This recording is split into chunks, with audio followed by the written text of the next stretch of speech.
And this is where we actually dig into the news papers. Hopefully you enjoyed that tune coming your way this morning. But on now to the papers and what they're saying. I'll just give you the headlines initially, and then we shall dig into the stories.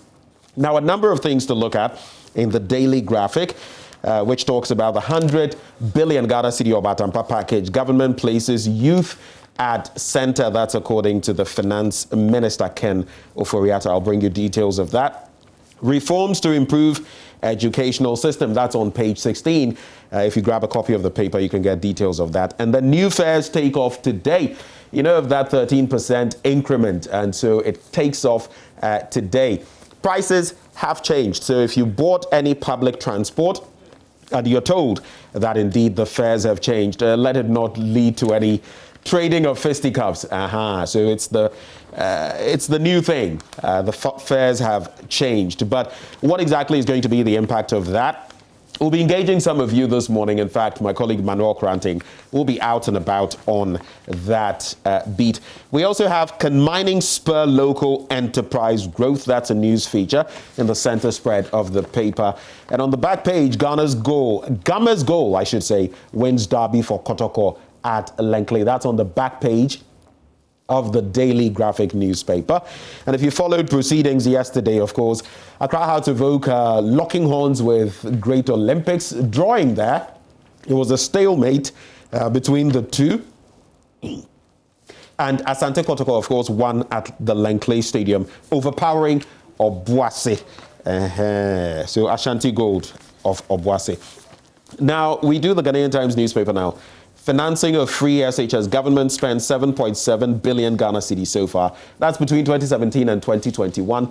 A lot of questions were asked of the Education Minister. And yesterday at the Ministry of Information, he had some answers to some of the questions that had been posed. Of course, even among us media people, there were some that were left hanging, some that we felt had not been, thoroughly attended to. But at least now we know when it comes to the bit about the sum spent so far, we're looking at something hovering around 7.7 billion Ghana cedis. There's also the story, Ken Oforiatta, Usue Friako, to others to answer urgent questions by MPs. Find out why on page 4 of the Ghanaian Times newspaper. And in recent times, we were hit by this news. World mourns Prophet TB Joshua. Some reports stating that he had suffered a stroke 2 months ago, had gone to Turkey to seek treatment, was back, and unfortunately, just a few days ago, succumbed. So some claiming that it was on the back of a stroke 2 months ago, and others saying it was just his time, but his church has been reacting. And that's the news we've got so far. Ketu South tidal waves cause more havoc, sweep away Sriver Forest. In the middle spread of the paper, 14 suspects nabbed in joint police military swoop in Ho. And on the back page, Kotoko overcome Ash Gold. In other news, sporting news, football news, I should say, Atenga header saves day for Mediama. Let's now look at the Finder newspaper. And here's what they found. We hope ENI will back statements with action. That's according to Springfield. And that has become a bit of a tricky issue. But hopefully the resolution of that will be soon. We all know how much Ghana stands to gain by way of revenue if that pulls through. And so we're looking at that. We're keeping a keen eye on that as far as business is concerned. Media should set ethical standards. That's according to Information Minister Kojo Ponkroma. 1,250 have been killed in 5 months. And that represents a 37.67% increase over the 908 killed in the same period in 2020. And it's all about the carnage on our roads. Minister unhappy about state of tourism infrastructure in Central Region. I'm talking about the Tourism Minister. When you go to the center spread, those same stories there. Let's quickly take a look at the Ghanaian the new publisher newspaper now. And it talks about pirates target Ghana seas. Afenyo Markin tells ECOWAS Parliament, and that's something we ought to be looking at in terms of our maritime borders and protection. Ichimang Wabeja prays for freedom from MCE, and ex-convict businessman Opong Checheku in fresh trouble. So those are some of the interesting stories there. When you go to the middle spread of the paper, government's total spending on SDGs up by 14%. GRA sensitizes Ghanaians on new VAT levies. All of that in that newspaper. The Daily Dispatch now. I regret lawyers boycotted drafting of 1992 Constitution. That's Sam Okudzeto speaking there. There's also population composition and age structure in Ghana. You can check out details. Galamsey cut access to my farm because I refused to sell my land. That's according to the majority leader. He is sharing his thoughts on that. That's on page 2. And then workers' boss on those to enjoy new minimum wage. Of course, you know there's been an upward adjustment, but some too have said that what can you do with a little over 12 Ghana cedis, which is a little over $2, just about $2.13. What can you do with that, even as a single person, not to talk of a wife and a child? So these are matters that ought to be given a critical look at. On the back page, you'll find that story where Sam Okudzeto, I'm speaking of the lawyer, not the member of parliament, who says, on hindsight, I regret GBA boycotting the 1992 Constitution drafting. Let's look now at the Daily Guide newspaper. And it says, Ndum challenger spills beans in U.S. court. You've heard about the woes of businessman and, should I say, former politician Papa Kwesi Ndum. Well, there seems to be more as the plaintiff Asinal pursuing the Ndum family over the alleged loss of depositors' funds, running into over $100 million in a court in Chicago in the United States, has filed another response explaining why the defendants cannot say they are not liable for the loss of the funds. And SHS enrollment rises to 1.2 million. That is some more information that we've been getting on the back of that engagement with the education minister only yesterday. When you go to the middle spread of the paper, the entertainment page, you would see there, Tenny recounts COVID-19 experience, vows to take vaccine. And so after a harrowing experience with COVID-19, Tenny has recounted her experience. There's African Icon Awards 2021 slated for July 24. And in other news, you would also see there how the mining sector has raked in 4.172 billion. Now, let's move on to the Republic Press newspaper. TB Joshua had stroke, like I was mentioning earlier. That is a report that is coming through from some outlets, specifically the Cable in Nigeria. Chief Justice challenged over Dr. Dominic Ayine invitation. That's also there. Over the weekend on Newsfile, a lot of personalities, including the likes of H. Kwesi Prempeh, others, sharing their thoughts on the matter and feeling, in this instance, it appears the judiciary is becoming overbearing, overweening. But others have also cited cases to say, well, in other cases, we've had people hauled before the General Legal Counsel and certain actions have been taken. So why should this be treated any differently? Woman burns after husband pushed her into hot water over failure to serve him supper. And that's a very sad one. You can find it on page 3. It's been trending on social media. It's got a lot of tongues wagging. And I believe we really ought to take abuse seriously, especially marital abuse. Dofsu in the mix, doing a yeoman's job, but a lot more remains to be done. And on the back page of the paper, related, protecting the rights of children, the law, barriers, and the realities. It's an interesting piece you would want to check out from the Republic Press, I should say. The Inquisitor now. These are the men. Which men? Well, President Akufo-Addo, Edward Akufo-Addo, Ken Ofori-Atta, Nana Asante-Bediatu, Gabi Otredako have their images there. You can read the paper, find out why these are the men, what exactly the reason is for citing them there. Then there's Rawlings was walking criminal. Now, this has got a lot of people talking. Boachijan has been speaking. In fact, he was speaking on June 4, and he's been sharing some thoughts. In fact, let me just do this and get into some of the details of what he's been saying. He says, so to summarize, the two ex-military officers that we've come to know as far as June 4 is concerned, Boachijan has constantly refused it, stressing that Rawlings, the other person, played no direct role in the coup, which was anchored on the principle of probity and accountability. He talks about the overthrow of Liman in 1981, and I'm quoting here.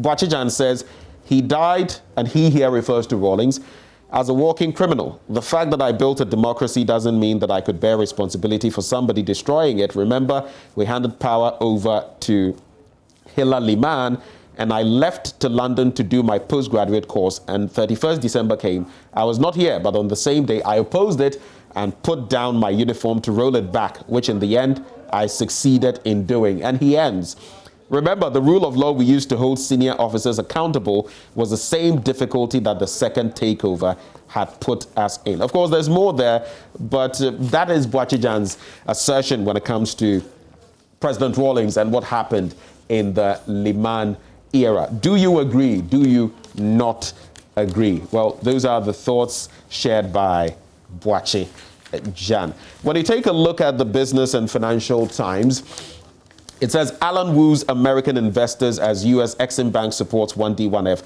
with a $300 million U.S. facility.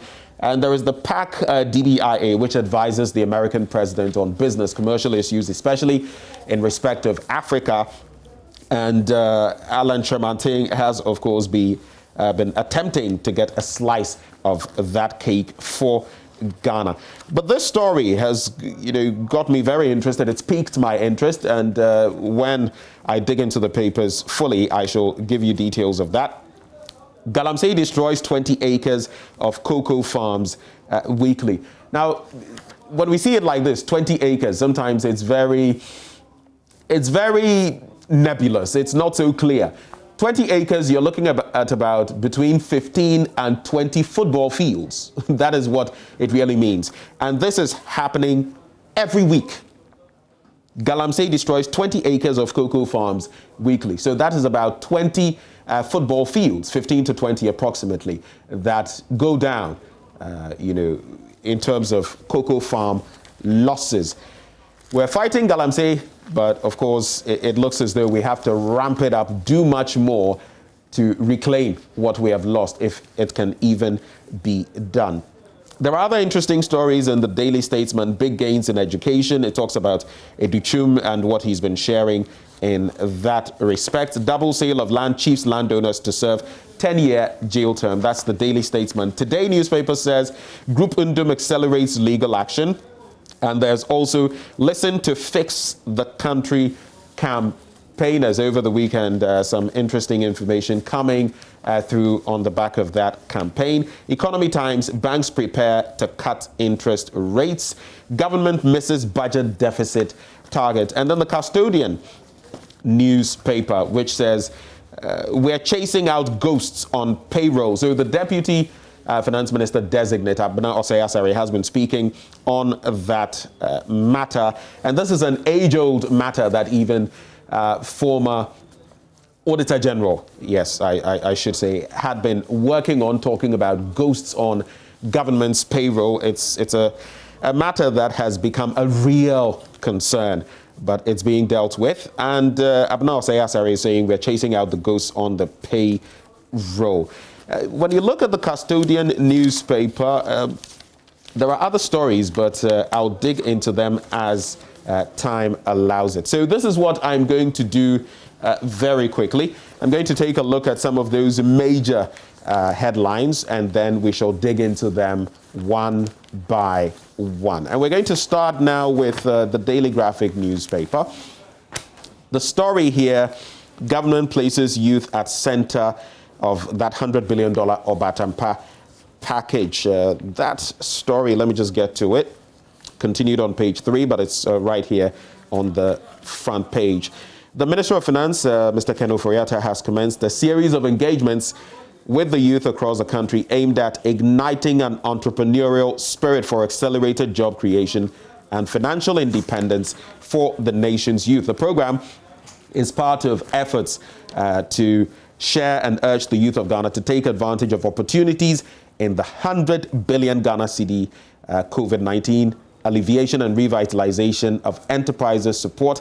That is the Obatampa program. I'll tell you what. Of course, I know a lot of young people would want to see what the core benefits are of this to them in reality. Yesterday at the Ministry of Information briefing, it was not just the education minister who was there. The focus was more on him, but we also had the NBSSI boss, and I hear there's going to be an upgrade of that. There's going to be an increment in the sums of money available to them and what they can do as far as, enterprises are concerned. And that is something that I believe the youth can also feed into. But just how much of an impact will this have? Well, the minister was also the special guest mentor at the maiden edition of the Springboard Youth Dialogues, an initiative of the Springboard Roadshow Foundation. And there's been a lot of talk about how all of these can impact the youth in terms of, especially in these times of COVID-19 and the economic hardship it has come with. A few other stories from the Daily Graphic, and tributes are pouring in for TB Joshua, born on June the 12th, 1963. Temitope Balogun Joshua. He was a Nigerian charismatic pastor, televangelist, and philanthropist. Now, there are some who have, hailed him for his work, his philanthropy especially, but others have also said all manner of things about him. Well, at least you know how we do it. We say that you don't speak ill of the dead. Some have cited that even in terms of Bwachijan and what he's been saying about former President Rawlings on June the 4th. The middle spread of the Daily Graphic this morning talks about mining and can mining spur local enterprise growth? And it's an opinion, it's a feature there. You can check it out. On the back page, stories about Gama's goal winning the derby for Kotoko. And that will be it for the Daily Graphic newspaper. Let's take a look now at the Ghanaian Times.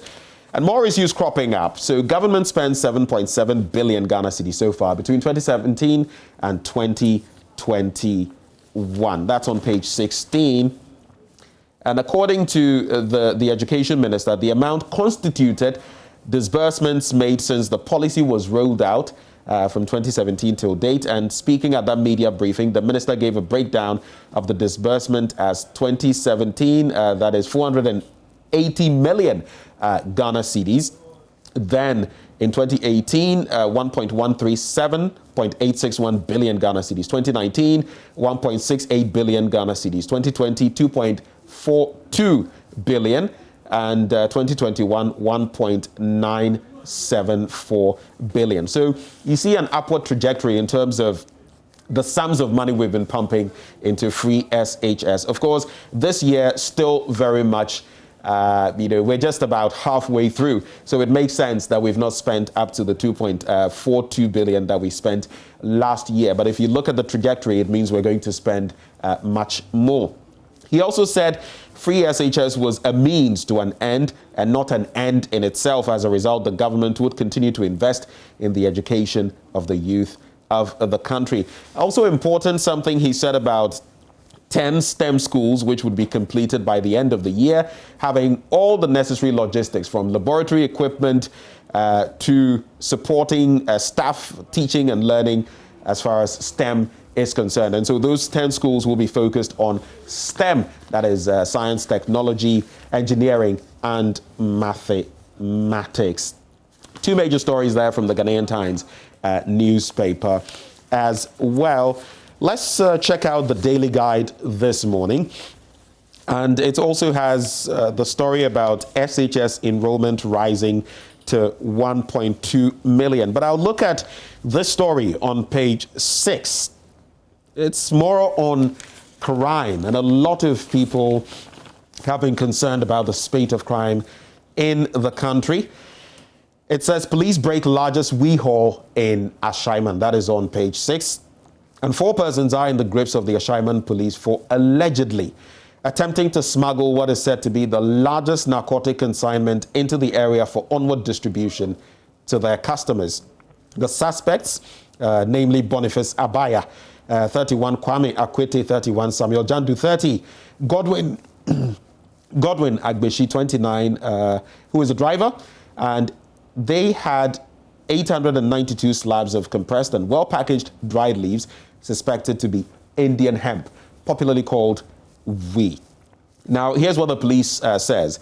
The suspects are facing a charge of conspiracy and unlawful possession of narcotics. And apparently the bust was on the back of some tip-off. So that is in there. But for those of you who have decided not to take the COVID-19 jab, here's what Tenny Apata, a female singer popularly known as Tenny, has recounted. And she says she has been sharing on her Instagram page, and she says she has vowed to take the COVID-19 vaccine and is advising her fans to get vaccinated. I'm quoting her here. You need to take precautions. You need to make sure we are working together to make sure that we are safe. Yeah, so let's fight COVID together. And she goes on to talk about her personal story and how, COVID nearly left her in the damper. So you can learn from Tenny. She is saying, well, she came that close and no one should get that close. So it's up to you if you've not taken the jab yet. Well, still more opportunities to take the jab, to do so. The Finder newspaper, 1,250 killed in 5 months. And of course, that has to do with the carnage on our roads. That's on page 2 of the paper. And new data compiled by the Motor Traffic and Transport Department, popularly known as the MTTD of the Ghana Police Service, has revealed that the number of commuters killed in road traffic crashes between January and May this year, just last month, rose to 1,250. That's a 37.67% increase in deaths compared to the 908 people killed in the first 5 months of 2020. The deaths have increased by that margin. And so far, we have 1,036 males who have died and 212 females who have been killed. In all, 352 pedestrians have been killed as well. So I believe this is a clarion call to all of us as we hit the streets every day. And it's not just for those who are driving, it's also for those who are in public transport. If your driver is over speeding, do ensure that you make mention of it. I'll take a quick look at the Republic Press newspaper. I'll just skip to this story right here. So there is the one about a woman burning after her husband pushed her into hot water. Linda was rushed to the Nkwanta Municipal Hospital due to burns on her back, and she accuses her husband of being an abusive man. And anytime she asks for any, money for homekeeping or housekeeping, there is abuse. But in this instance, it not only crossed the line, because I believe all the previous ones have crossed the line, but this one caused actual bodily harm to her. And the prayer is that the law will actually go on to secure justice for Linda. Page 5 talks about Nigeria's Twitter ban, and we'll be talking a bit more about that as we connect with our compatriots in Nigeria. I'll wrap with this one in the Daily Dispatch newspaper on the back page. On hindsight, I regret GBA boycotting the 1992 Constitution drafting. And that's according to Sam Okudzeto, who says that he regrets that the GBA stayed out of the meeting that drafted the 1992 Constitution of Ghana. He says, looking at how things are today, the GBA's input would have been very helpful. And maybe finally, to summarize, he wants the president to revisit the recommendations made by the Constitutional Review Commission. That goes as far back as 2010. How much did we do with that information? In the next minute or so, let's wrap with some news from myjoyonline.com. as we bring you the details from there. And every student in primary 4 to write a national standardized test this year. So they will be sitting that exam. The education minister made mention of that yesterday. There is famous televangelist TB Joshua reportedly flew to Turkey for stroke treatment 2 months ago. And we shouldn't look to scoring political points with educational system. That's according to Yao Educhum. So there's that back and forth, especially between the NDC and the MPP when it comes to these matters. But he is saying we shouldn't score political points on that. Provide number of injunctions police have procured to stop a demonstration since 1994. That's what the hashtag Fix the Country convener has been saying. They have been petitioning the IGP. And the mood, a lot more about TB Joshua, the mood at the Synagogue Church of All Nations as people express shock at TB Joshua's demise. More on Fix the Country. And Caleb Kuda requests for CCTV footage, other critical information from national security. And you can also get the profile of Prophet TB Joshua, founder of the Synagogue Church of All Nations. So those are some of the stories on myjoyonline.com. You can check out more stories from that portal. But this morning we want to say, right before I move away and hand over, happy birthday to Daryl Kwewu of Joy Business. I spotted my brother this morning. Happy birthday to you. Very calm, very affable personality, very hardworking as well. We pray for a lot of blessings, God's grace upon your life. Daryl, happy birthday to you. Well, it's time now for me to move away. Sports is up next, and I'm sure you're going to be hearing a lot more about the Ashanti Derby and, of course, the Accra Derbies as well yesterday. Do stay.